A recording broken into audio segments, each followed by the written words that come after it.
नमस्कार, आप देख रहे हैं एसडीटी बिहार न्यूज। मैं हूं आपके साथ हेमलता। जैसा कि आप सभी को पता है कि आज डॉक्टर्स डे है, तो भारत में 1 जुलाई के दिन नेशनल डॉक्टर डे मनाया जाता है। यह खास दिन समाज में डॉक्टरों के महत्वपूर्ण योगदान को याद करने के लिए मनाया जाता है। अपने देश में डॉक्टर को इंसान के रूप में भगवान की तरह देखा जाता है। यह दिन उन सभी डॉक्टरों के प्रति आभार प्रकट करने का कार्य करता है। हमारे साथ अभी डॉक्टर वसीम जी मौजूद है, उनसे हम बातचीत करेंगे कि उनको जो अभी डॉक्टर के रूप में है तो उनको किन किन दिक्कतों का सामना करना पड़ता है। तो सबसे पहले happy doctors day. Thank you. तो सर, सबसे पहले हम ये जानना चाहते हैं आपसे कि आज हैप्पी डॉक्टर्स डे है, लेकिन बहुत को नहीं पता कि डॉक्टर्स डे क्यों मनाया जाता है। तो इस पे हमारे दर्शकों को आप क्या बोलना चाहेंगे? आज 1 जुलाई है, इसे डॉक्टर्स डे नहीं, नेशनल डॉक्टर्स डे के रूप में हम लोग मनाते हैं, ठीक है ना। आज 1 जुलाई के दिन ही डॉक्टर BC राय का बर्थ एनिवर्सरी भी है और उनका डेथ एनिवर्सरी भी है। आज ही उनका जन्मदिन भी है, आज ही उनकी पुण्यतिथि भी हुई थी और उन्हीं की याद में हम लोग आज 1 जुलाई को डॉक्टर्स डे मनाते हैं। डॉक्टर्स डे के पीछे बहुत बड़ा राज है कि डॉक्टर BC राय बहुत ही रिनॉन्ड फिजिशियन रहे हैं। हमारे देश के वो बिहार के चीफ मिनिस्टर भी रहे हैं और एकेडमिकली वो बहुत स्ट्रांग रहे हैं। देश के हित में उन्होंने बहुत कार्य किया है। उनको नमन करने के लिए हम लोग आज पूरे देश में डॉक्टर्स डे को 1 जुलाई को डॉक्टर्स डे में मनाते हैं। अच्छा सर, अभी जो फिलहाल कुछ दिनों से कोरोना का माहौल चल रहा है, लेकिन पिछले साल जो डॉक्टर्स पे इतनी ज़्यादा पथराव हुए, तो कहीं ना कहीं सर आपकी जो मानसिकता है तो कितना प्रभाव पड़ा? नेचुरली हम भी एक इंसान हैं तो प्रभाव तो पड़ेगा ही, लेकिन आज डॉक्टर्स डे है। डॉक्टर्स डे का सेलिब्रेशन हम लोग मना रहे हैं। एक केक काट लिए, ठीक है, अभी हम लोग भी केक काट के आ रहे हैं, ठीक है ना। लेकिन केक काटने से पहले भी जो मेरा धर्म है, मेरा काम है, हम लोग वही कर रहे थे। सुबह से अपनी ड्यूटी कर रहे थे, फिर जाकर के हम लोग अभी ड्यूटी ही करेंगे अपनी। लेकिन बस एक डॉक्टर BC राय की याद में हम लोग जो डॉक्टर्स डे मनाते हैं हर साल 1 जुलाई को, केक काट के सेलिब्रेट कर लेते हैं, उनको नमन करते हैं बस। और रही बात पथराव की, गालियों की, तो अबे इसको तो रोका नहीं जा सकता है क्योंकि ये सामाजिक मानसिकता है।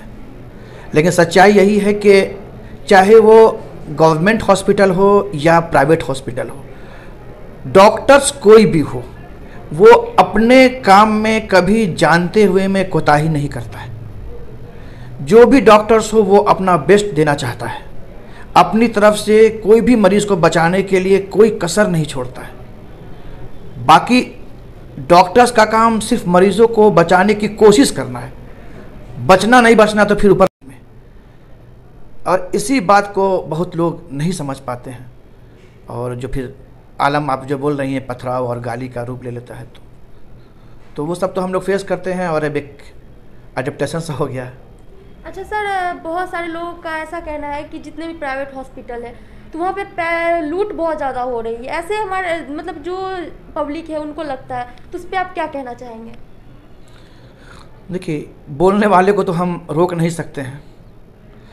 प्राइवेट हॉस्पिटल आप खुद सोचिए, जिस जहाँ हम बैठे हुए या मेरे अलावा कोई भी प्राइवेट हॉस्पिटल पटना में एक से एक, पारस है, रूबन है, मेडिका है, मेदांता खुल गया है।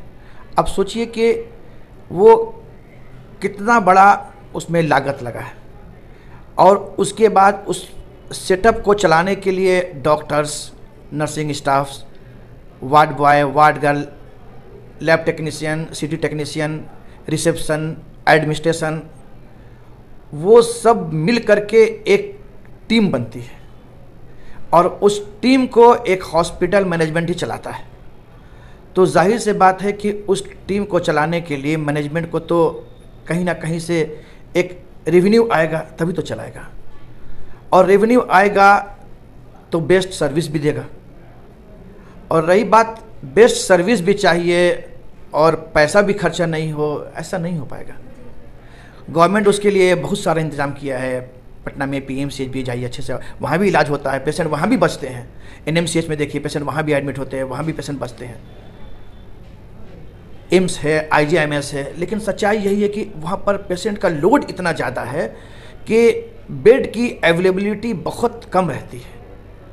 हम खुद देखे हुए हैं PMCH में भी, NMCH में भी बेड के क्राइसिस की वजह से इलाज जो है वो ज़मीन पे भी हो रहा है। वहाँ के डॉक्टर ना तो नहीं कर रहे हैं, इलाज तो कर ही रहे हैं जितने भी गवर्नमेंट हॉस्पिटल में है।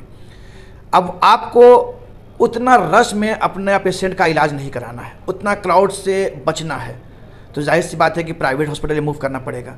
तो प्राइवेट हॉस्पिटल में जो चार्जेस है उसको तो पे करना ही पड़ेगा ना, नहीं तो प्राइवेट हॉस्पिटल कहाँ से अपनी इकोनॉमी को मेंटेन करेगा, बोलिए। तो ये सब मानसिकता है लोगों की कि बहुत लूट हो रही है, बहुत नोचा जाता है हॉस्पिटल में, लूटता है बहुत। अब बोलने वाले को तो कोई रोक नहीं सकता है। इसी तरह के खबरों के लिए बने रहे HD बिहार न्यूज के साथ। अगर अभी तक हमारे चैनल को सब्सक्राइब नहीं किया तो जल्दी से सब्सक्राइब करें, लाइक करें, कमेंट करें, साथ ही शेयर करें। नमस्कार, धन्यवाद।